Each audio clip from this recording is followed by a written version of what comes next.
Hello everybody, welcome to WhatCulture Gaming. I'm Scott, joined by Josh. Hello, Scott.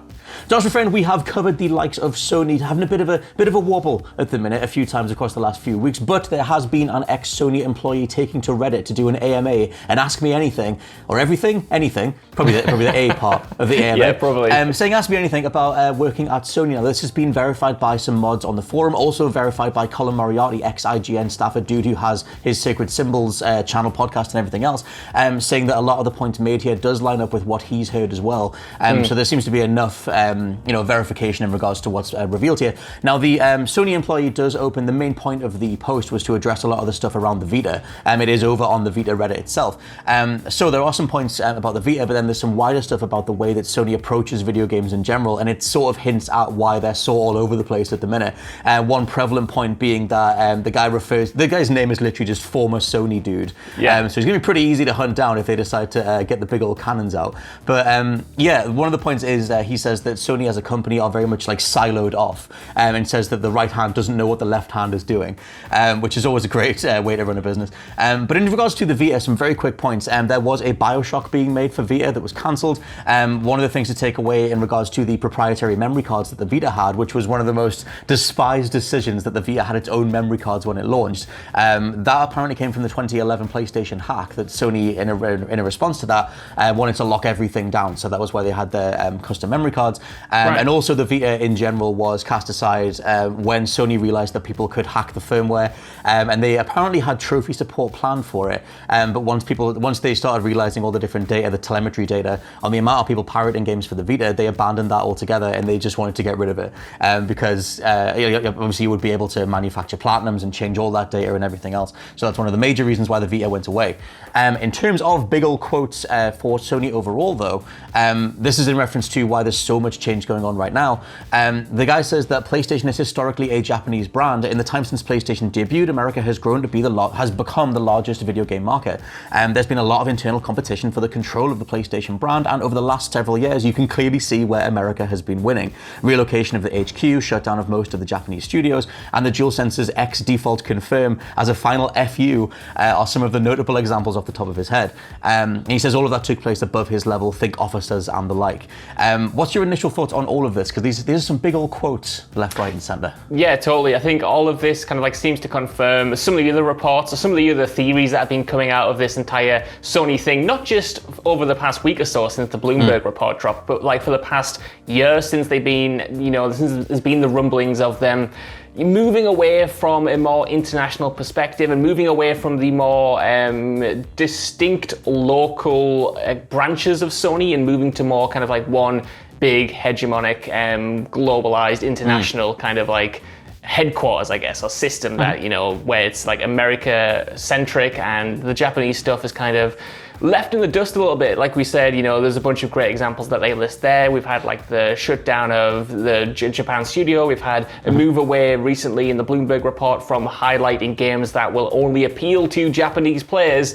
And yeah, again, I can only repeat what I said in like those videos where that sucks because you want like these unique flavors. You don't just want everything to be kind of like smoothed out and as mainstream focused as possible to get the widest possible reach. Because, like they mentioned here, there is a huge heritage in what Sony has done previously, and even if that's not making the most money in the entire world, doesn't mean it's not worth pursuing, because so much about why Sony and PlayStation specifically succeeds is because of its personality. In the PlayStation 1 days and 2 days, like those adverts they made were so against the grain and so interesting and weird that they helped endear people to that platform and position PlayStation as something different from Nintendo, So I just worry a little bit if you kind of like ignore the Japanese side of the games and the creators, and you're trying to smooth out its whole identity. Like, what's left? Are you even left with the PlayStation that everyone fell in love with? Or are we just left with a kind of a company and big cooperation that has no real distinct identity outside of its core franchises that's focusing on, like The Last of Us or Uncharted or Horizon or whatever? Well, that's kind of the thing. I mean, obviously, we talked about this on the other video that we did. It's also on the podcast. Please go subscribe to the WhatCulture Gaming Podcast. Yes. But that whole thing about, brand identity and the face of a brand and how the Xbox brand and the Nintendo brands feel, where, Xbox, you can point to Phil Spencer, Aaron Greenberg doing the tweets on Nintendo side. You've got Shigeru Miyamoto and Doug Bowser being appointed one of the heads of Nintendo. But on the Sony side, it's very much all just Jim Ryan, and he seems to be not necessarily making the best quotes in regards to the whole believing in generations and walking it back and then saying people don't care about old games. There's a little quote that lines up with that. It is worth throwing in here as well. This is a quote from Scrubs. But one of the someone asked, why Sony like this, and the dude's reply was in reference to the management that they are coded with the filling, which have fun editing that, Mr. James Stout. But great way to refer to the management. Also, a wider comment on the fact that Sony leaves so much legacy content on the table, so many old school franchises they don't bring back, or maybe things that are associated with the PS1 that don't come back. The guy says that from the internal side, certain IP has more value in a cultural sense than it does in a market sense. He says he knows it as an example. It's not Sony, but look at Metroid as a comparison. That franchise is critical to the history of games, but it's sold 20 million copies throughout its life. The most recent Animal Crossing game outsold that entire franchise. And then says for Sony, Sony is a business and they care first and foremost about where their money is, not where the sentiment is.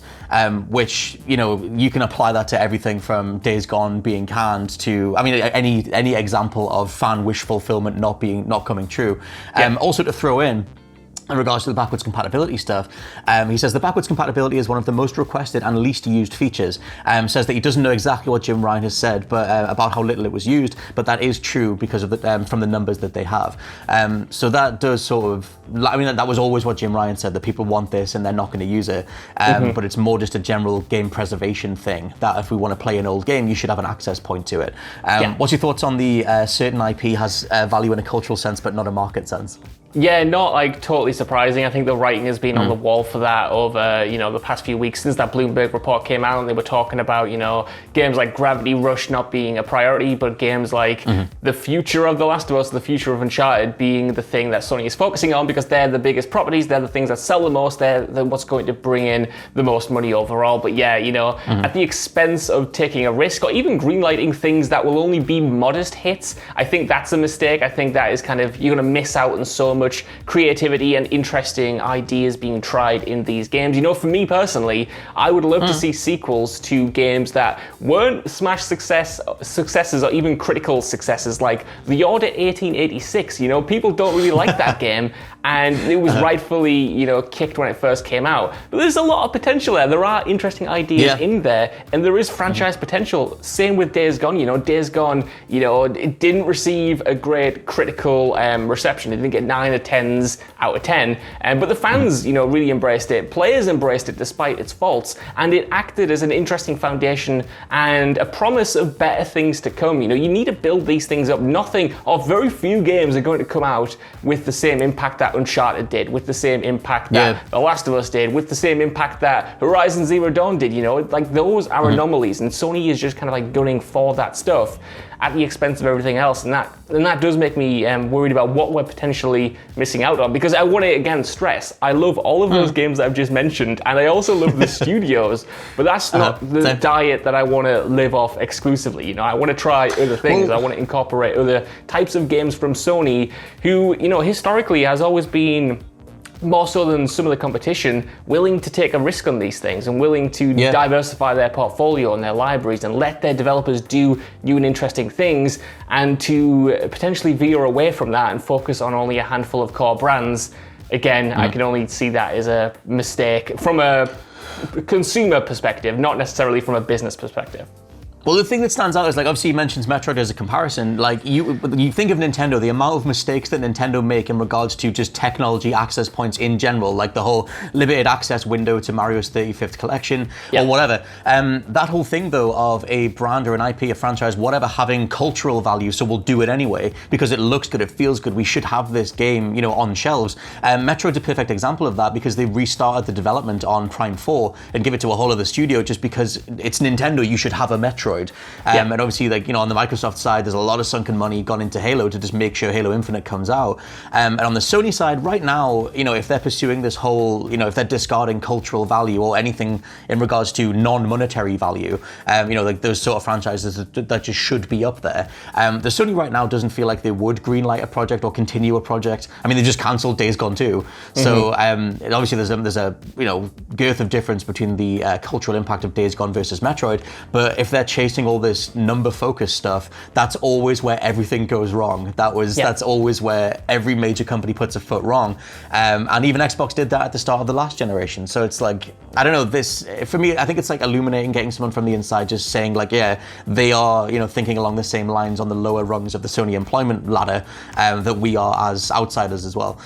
So yeah, let us know what you think down in the comments below of everything that's been sort of revealed or confirmed or whatever within this report, and let us know what you think. For now, I've been Scott from WhatCulture.com. I've been Josh from WhatCulture.com. And we'll catch you next time. Bye. Bye-bye.